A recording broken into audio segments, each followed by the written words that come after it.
Okay, good morning, everybody. My name is Ria. I am a compulsive overeater and bulimic, and I'm going to share my experience, strength, and hope today. So, some of you have heard my story, some of you haven't. I'm going to focus on what it was like for less time than I am what it's like now, only because a lot of us have similar stories, and I'd rather live in the solution than the problem.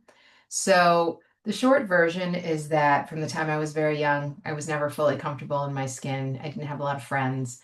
I was bullied. I had a very active imagination that veered toward anxiety, worst case scenario kind of situations. And so from a very young age, I anesthetized myself with food. I was overweight by the time I was 8, on my first commercial diet by the time I was 10, over 200 pounds by the time I was, 13, 14. And by 16, after I had tried many of the things, including staying at a month at in the United States, they have this like diet and fitness center where people go and stay and they teach you how to eat and exercise and all that. I spent a month there and said to the person, one of the staff people there, thank you for, their whole thing was caloric intake versus a metabolic output equals weight loss, which means eat less, exercise more, and you lose weight. And I was like, I'm 13, duh. And I said, okay, well, what happens when I can't not eat something that's in my kitchen? And they were like, just don't eat it. And I was like, oh crap. These guys do not get what this means. And so at 16, I started binging and purging because for me, it was my plan B because I knew that the weight was going to keep going up if I didn't do something. At 19 or 20, I walked into my first OA meeting and I was completely confused because no one was weighing me. No one was asking me to buy food for the week. No one was actually talking about food. There was just this poster on the wall with 12 steps. I saw the word God and I was like, nope, I'll ignore that. But I sat next to someone who introduced themselves as a compulsive eater, and I'd never heard those words in my life. And it was like the light bulb went off over my head, like, oh, there's a name for this. Because if there's a name for this, then it's a thing. It's not just me. I'm not just this freak that doesn't know how to eat like a normal person.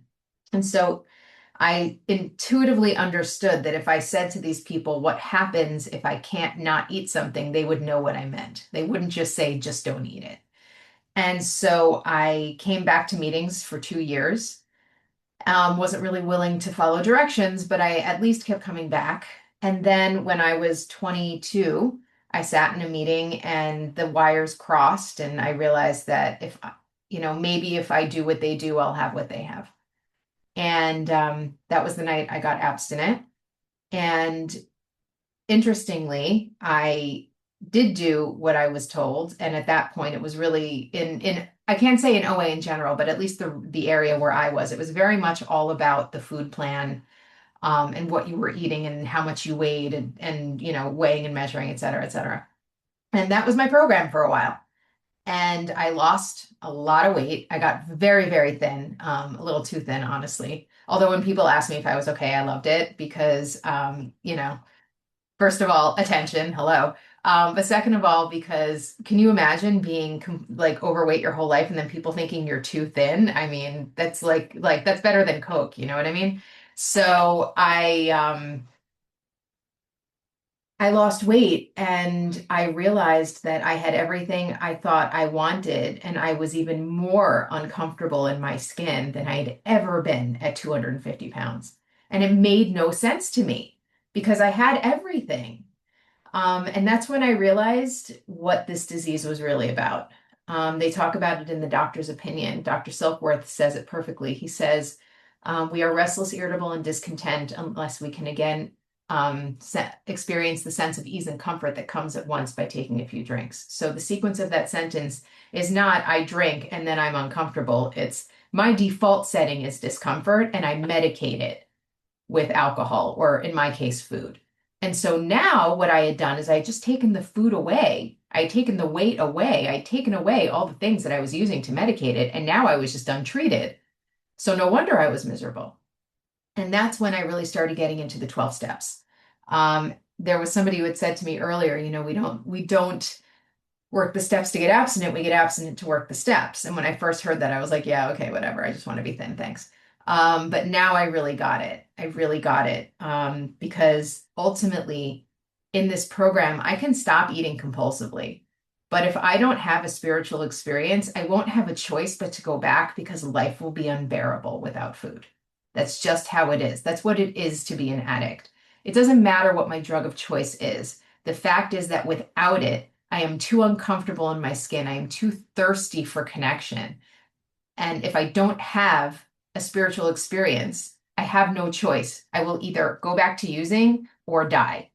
And the fact of the matter is, for me as a compulsive eater, I can easily tell myself I'm not like an alcoholic, I'm not like a drug addict, it's not like I'm going to overdose. But the fact is, I've seen people lose limbs and get cancer and heart disease and all kinds of complications. People who have destroyed their digestive tracts and have to get dentures because they've destroyed the enamel in their teeth.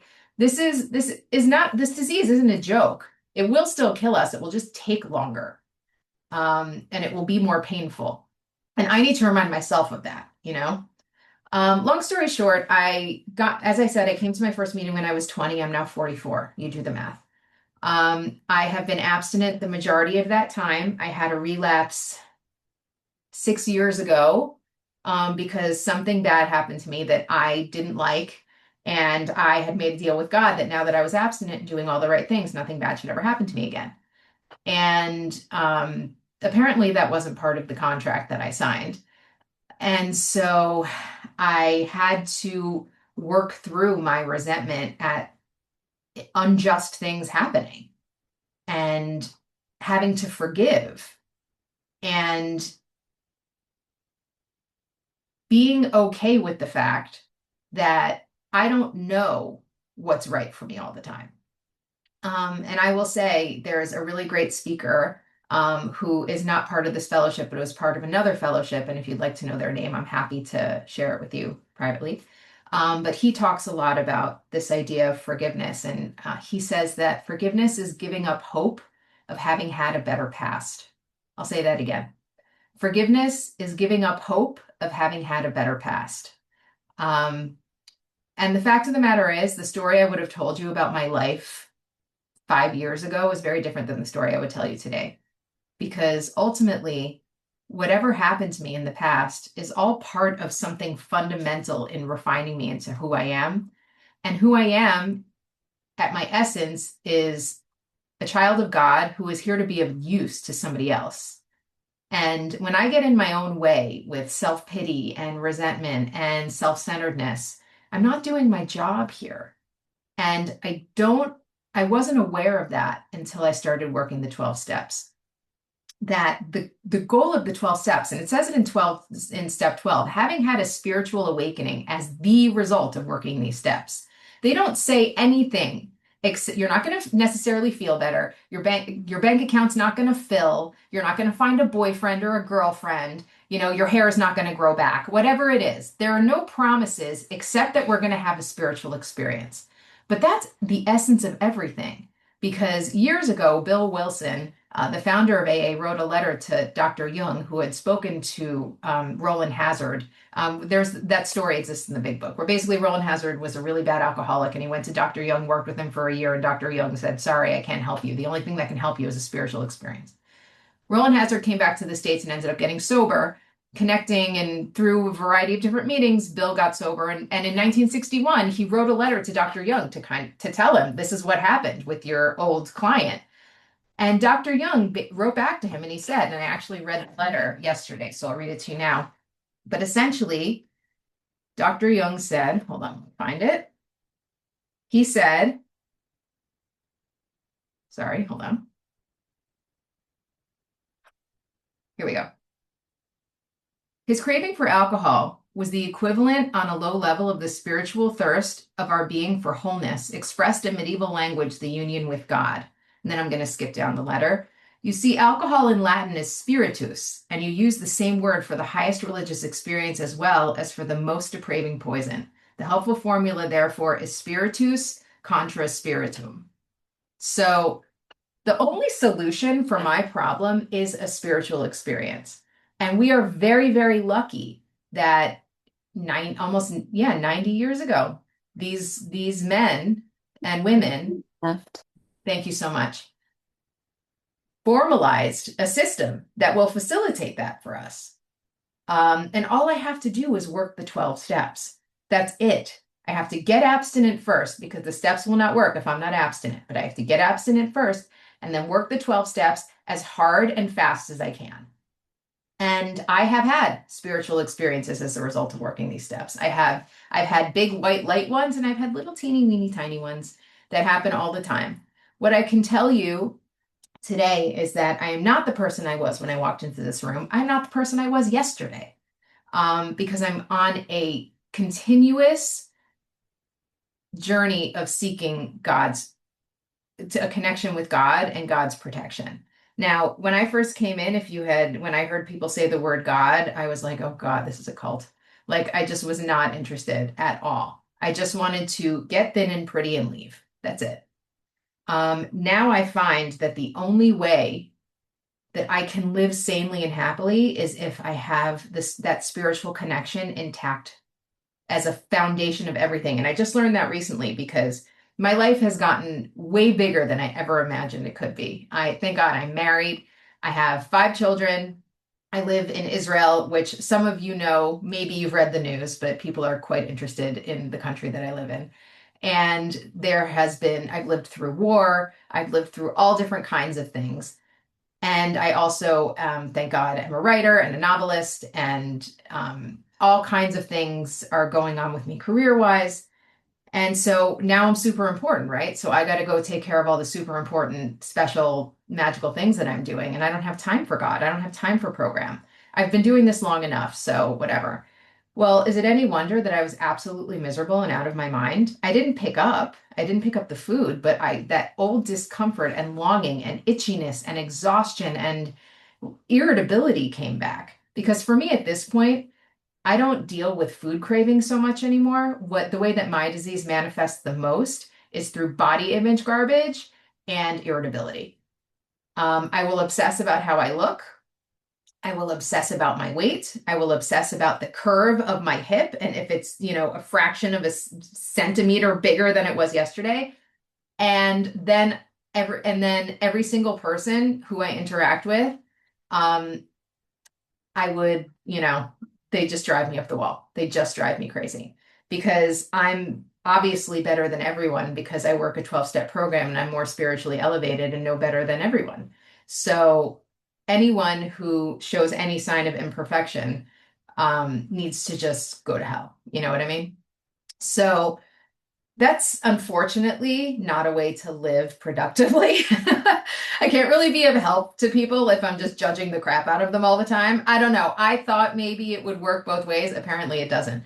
But one of the things I read recently, and I believe it's in the AA 12 and 12, where they were talking about constant constant God consciousness and tolerance, or constant surrender and tolerance. And I was like, oh, they're serious about that tolerance thing? That's not it's not a suggestion. No, but it's true. I have to be tolerant of people. And that can be really hard because people are the worst. You know what I mean? And I'm one of them, but let's just be honest, okay? Human beings are not easy to deal with, myself included. So, right now I'm dealing with a client who is a real pain in my ass, to the point where I had to get my agent involved and somebody else is dealing with it, doing the negotiation for me because I just want to be out of this whole work situation. And I know this client. Like, it's not just a client that I know anonymously. This is somebody who lives in my community. And I'll be honest, if this person met with an accident, I would not be upset. But I'm not going to facilitate that accident. Do you know what I mean? And really, my job is to pray for this person, which is so annoying. But if I want to be free, that's what I have to do. It's as simple as that. I'm always going to come across people, places, and situations that are not going to sit right with me. But nobody asked my opinion. No one. And at the end of the day, I have to accept if I want to be free.